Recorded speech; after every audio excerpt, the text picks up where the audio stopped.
Praise the Lord. Greetings to you all in the name of our Lord and Savior Jesus Christ. Today's Bible verse, Isaiah chapter 53 verse 9. They made his grave with the wicked and with the rich man in his death. ಈ ದಿನದ ದೇವರ ವಾಕ್ಯ ಯೆಶಾಯನ ಪ್ರವಾದನೆಯ ಗ್ರಂಥ 53ನೇ ಅಧ್ಯಾಯ 9ನೇ ವಚನ. ಅವನು ಸತ್ತಾಗ ದುಷ್ಟರ ಮಧ್ಯೆ ಪುಷ್ಟರ ನಡುವೆ ಅವನನ್ನು ಹೂಣಿಟ್ಟರು.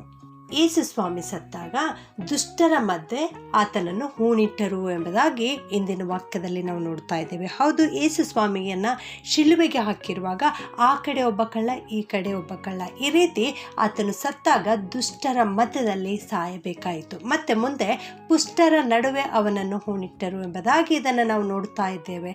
ಇದನ್ನು ನಾವು ಮತ್ತಾಯ 27:57-59 ವಚನಗಳಲ್ಲಿ ನಾವು ನೋಡ್ತೇವೆ. ಯೇಸು ಸ್ವಾಮಿಗೆ ಒಬ್ಬ ಶಿಷ್ಯನಿದ್ದನು. ಆತನು ಒಬ್ಬ ಗುಪ್ತ ಶಿಷ್ಯನಾಗಿದ್ದನು. ಯಹೂದ್ಯರಿಗೆ ಭಯಪಟ್ಟು ಯಹೂದ್ಯರ ಮುಂದೆ ಯೇಸುವಿನ ಶಿಷ್ಯನು ಎಂಬುದಾಗಿ ಹೇಳಿಕೊಳ್ಳಲಿಕ್ಕೆ ಅವನು ಭಯಪಟ್ಟವನಾಗಿದ್ದನು. ಅವನು ಒಬ್ಬ ಧನವಂತನಾದ ಮನುಷ್ಯನಾಗಿದ್ದನು. ಅವನು ಅರಿಮತ್ತಾಯ ಎನ್ನುವ ಪಟ್ಟಣದವನಾಗಿದ್ದನು. ಅವನು ಘನವುಳ್ಳ ಒಬ್ಬ ವ್ಯಕ್ತಿಯಾಗಿದ್ದನು. ನೀತಿವಂತನಾದ ಒಬ್ಬ ಮನುಷ್ಯನಾಗಿದ್ದನು. ಅವನು ದೇವರ ರಾಜ್ಯವನ್ನು ನಿರೀಕ್ಷಿಸುವಂತಹ ವ್ಯಕ್ತಿಯಾಗಿದ್ದನು. ಇಂದು ಯೇಸು ಸ್ವಾಮಿಯನ್ನು ಶಿಲುಬೆಗೆ ಹಾಕಿದಾಗ, ಯೇಸು ಸ್ವಾಮಿ ಮರಣ ಹೊಂದಿದಾಗ ಧೈರ್ಯ ತಂದುಕೊಂಡು ಪಿಲಾತನ ಬಳಿಗೆ ಬರುತ್ತಾನೆ. ಪಿಲಾತನ ಬಳಿಗೆ ಬಂದು ಯೇಸುವಿನ ದೇಹವನ್ನು ಕೇಳಿಕೊಂಡು ನಾರು ಮಡಿಯನ್ನು ತೆಗೆದುಕೊಂಡು ಬಂದು ಯೇಸು ಸ್ವಾಮಿಯ ದೇಹವನ್ನು ಕೆಳಗೆ ಇಳಿಸುತ್ತಾನೆ. ಅವನ ಹೆಸರು ಯೋಸೇಫನು. ಹಾಗೆಯೇ ಇನ್ನೊಬ್ಬ ವ್ಯಕ್ತಿ ಕೂಡ ಯೇಸು ಸ್ವಾಮಿಗೆ ಗುಪ್ತ ಶಿಷ್ಯನಾಗಿದ್ದನು. ಅವನು ಒಂದು ಸಾರಿ ಯೇಸುವಿನ ಬಳಿಗೆ ಬಂದಿದ್ದನು. ಇವನು ನಿಕೋದೇಮನು ಎಂಬುದಾಗಿ. ಇವನು ಸಹ ಇಲ್ಲಿಗೆ ಬರುತ್ತಾನೆ. ಬೋಳ ಅಗುರುಗಳನ್ನು ಕಲಿಸಿರ್ತಕ್ಕಂಥ ಚೂರ್ಣವನ್ನು 100 ಸೇರಿನಷ್ಟು ತಕೊಂಡು ಬಂದು ಯೇಸುವಿನ ದೇಹಕ್ಕೆ ಹಚ್ಚಿ ಯಹೂದ್ಯರ ಮರ್ಯಾದೆಯ ಪ್ರಕಾರವಾಗಿ ಯೇಸು ಸ್ವಾಮಿಯನ್ನು ಸಮಾಧಿ ಮಾಡಿದರು ಎಂಬುದಾಗಿ ಯೋಹಾನ 19:39-40 ವಚನದಲ್ಲಿ ನಾವು ನೋಡುತ್ತೇವೆ. ಈ ರೀತಿ ಯೇಸು ಸ್ವಾಮಿ ಸತ್ತಾಗ ಪುಷ್ಟರ ನಡುವೆ ಆತನನ್ನು ಹೂಣಿಟ್ಟರು. ಅದು ಅರಿಮತ್ತಾಯದ ಯೋಸೇಫನು ತನಗಾಗಿ ಸಿದ್ಧಪಡಿಸಿಟ್ಟುಕೊಂಡಿರ್ತಕ್ಕಂಥ ಸಮಾಧಿಯಾಗಿತ್ತು. ಇದುವರೆಗೆ ಆ ಸಮಾಧಿಯಲ್ಲಿ ಯಾರನ್ನೂ ಕೂಡ ಇಟ್ಟಿರಲಿಲ್ಲ. ಭೂಗರ್ಭದಲ್ಲಿ ಚಿನ್ನ ಮುಂತಾದ ಬೆಲೆಯುಳ್ಳ ದ್ರವ್ಯಗಳು ಸಿಗುತ್ತವೆ. ಸಮುದ್ರದಲ್ಲಿ ಅಮೂಲ್ಯವಾದ ಮುತ್ತುಗಳು ಮರೆಯಾಗಿರುತ್ತವೆ. ಅದೇ ರೀತಿಯಲ್ಲಿ ದೇವ ಭಕ್ತರಾಗಿರ್ತಕ್ಕಂಥ ಯೋಸೇಫ ಮತ್ತು ನಿಕೋದೇಮರಲ್ಲಿ ಕರ್ತನ ಮೇಲಿರುವ ವಿಶ್ವಾಸವು ಮರೆಯಾಗಿತ್ತು. ಪ್ರಿಯರೇ, ಅವರು ಅನೇಕ ಮಹತ್ ಕಾರ್ಯಗಳನ್ನು ಕಂಡರೂ ಕೂಡ, ಆತನ ಮಾತುಗಳನ್ನು ಕೇಳಿಸಿಕೊಂಡರೂ ಕೂಡ ಅವರ ವಿಶ್ವಾಸ ಹೊರಗೆ ಬರಲಿಲ್ಲ. ಆದರೆ ಇಂದು ಯೇಸು ಸ್ವಾಮಿಯನ್ನು ಕ್ರೂಜೆಯಲ್ಲಿ ಹಾಕಿದಾಗ, ಯೇಸು ಸ್ವಾಮಿ ಮರಣ ಹೊಂದಿದಾಗ ಅವರಲ್ಲಿರುವ ವಿಶ್ವಾಸವು ಹೊರಗೆ ಬಂತು, ಅದು ಬಯಲಿಗೆ ಬಿತ್ತು. ಪ್ರಿಯರೇ, ಅದೇ ರೀತಿಯಲ್ಲಿ ಇಂದು ನಿನ್ನ ವಿಶ್ವಾಸ ಏನಾದರೂ ಹುದುಗಿಕೊಂಡಿರುವುದಾದರೆ ಇಂದೇ ನೀನು ಎಚ್ಚೆತ್ತುಕೋ. ಕ್ರಿಸ್ತನ ಮೇಲಿರುವ ವಿಶ್ವಾಸವನ್ನು ನೀನು ಹೊರಗೆ ತಾ. ಕರ್ತನ ಮೇಲೆ ನೀನು ನಂಬಿಕೆ ಇಟ್ಟು ಜೀವಿಸು. ಇಂದು ನೀನು ಮನುಷ್ಯರ ಮುಂದೆ ನಾನು ಕ್ರಿಸ್ತನವನು ಎಂಬುದಾಗಿ ಹೇಳಿಕೊಳ್ಳಲಿಕ್ಕೆ ನಾಚಿಕೆ ಪಡುವುದಾದರೆ ಯೇಸು ಸ್ವಾಮಿಯೂ ಕೂಡ ತನ್ನ ತಂದೆಯ ಮುಂದೆ ನಿನ್ನ ಕುರಿತು ಇವನು ನನ್ನವನು ಎಂಬುದಾಗಿ ಹೇಳಲಿಕ್ಕೆ ಆತನು ನಾಚಿಕೆ ಪಡುವಾತನಾಗಿದ್ದಾನೆ. ಯೇಸು ಸ್ವಾಮಿಯನ್ನು ಕ್ರೂಜೆಯಿಂದ ಇಳಿಸಿ ಆ ನಾರು ಮಡಿಯಲ್ಲಿ ಸುತ್ತಿ ಮಲಗಿಸಿರ್ತಕ್ಕಂಥ ಯೇಸುವಿನ ದೇಹವನ್ನು ಕಣ್ಣಿಟ್ಟು ನೋಡು.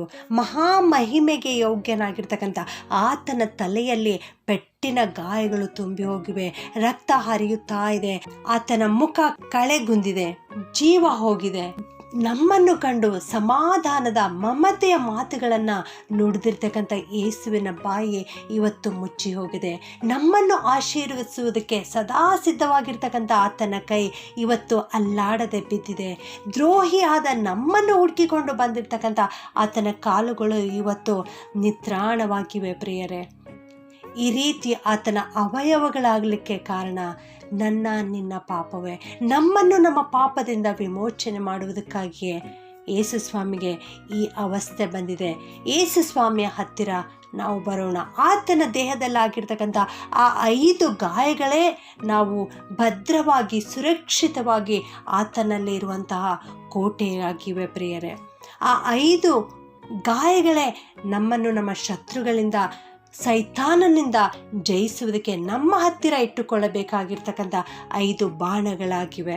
ಯೋಸೇಫನು ನಿಕೋದೇಮನು ಸೇರಿಕೊಂಡು ಯೇಸು ಸ್ವಾಮಿಯ ದೇಹದಲ್ಲಿ ಆಗಿರ್ತಕ್ಕಂಥ ಗಾಯಗಳನ್ನು ಆ ರಕ್ತವನ್ನು ತೊಳೆದು ಪ್ರಭುಗಳು, ಅರಸರು ಮುಂತಾದವರು ಸತ್ತರೆ ಅವರ ಶವವನ್ನು ಯಾವ ರೀತಿ ಸುಗಂಧ ವಸ್ತುಗಳಿಂದ ತುಂಬಿಸುತ್ತಾರೋ ಆ ರೀತಿ ಯೇಸುವಿನ ದೇಹಕ್ಕೆ ಸುಗಂಧ ವಸ್ತುಗಳನ್ನು, ಸುಗಂಧ ದ್ರವ್ಯಗಳನ್ನು ಹಚ್ಚಿದರು. ಯೇಸು ಸ್ವಾಮಿ ಹುಟ್ಟಿದಾಗ ಮೂಡಣದಿಂದ ಆ ಪಂಡಿತರು ಬಂದು ಚಿನ್ನ, ಧೂಪ, ರಕ್ತ, ಬೋಳಗಳನ್ನು ಆತನಿಗೆ ಕಾಣಿಕೆಯಾಗಿ ಕೊಟ್ಟು ನಮಸ್ಕರಿಸಿದಂತೆ ಈ ಮರಣಾನಂತರದಲ್ಲಿಯೂ ಕೂಡ ಘನವಂತರು, ಯೇಸುವಿನ ಗುಪ್ತ ಶಿಷ್ಯರು ಆಗಿರ್ತಕ್ಕಂಥ ಇವರು ಬಂದು ಯೇಸುವಿನ ದೇಹವನ್ನು ಮಹಿಮೆಯಿಂದ ಸಮಾಧಿಯಲ್ಲಿ ಇಟ್ಟರು. ಪ್ರಿಯರೇ, ಆತನು ಈ ಲೋಕದಲ್ಲಿರುವಾಗ ದಾಸನ ರೂಪವನ್ನು ತೆಗೆದುಕೊಂಡು ಬಂದು ಅನೇಕ ಕೊರತೆಗಳನ್ನು ಅನುಭವಿಸಿದರು. ಆದರೆ ಈಗ ಆತನು ಸತ್ತಾಗ, ಆತನ ಮರಣದಲ್ಲಿ ಆತನು ದಾವೀದನ ಮಗನು, ಅರಸನು, ಕರ್ತನು ಎಂಬುದಾಗಿ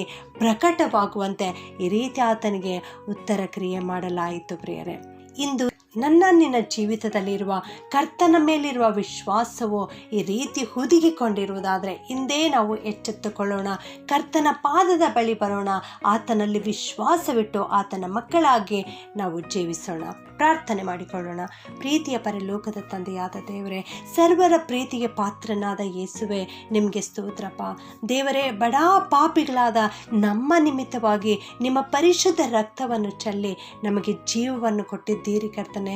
ಅದಕ್ಕಾಗಿ ನಿಮಗೆ ಸ್ತೋತ್ರಪ್ಪ. ನಿಮ್ಮ ದಿವ್ಯ ದೇಹವನ್ನು ಸಮಾಧಿಯಲ್ಲಿ ಹೂಣಿಡುವುದಕ್ಕೂ ನೀವು ಸಮ್ಮತಿ ಕೊಟ್ಟಿದ್ದೀರಿಯಪ್ಪ.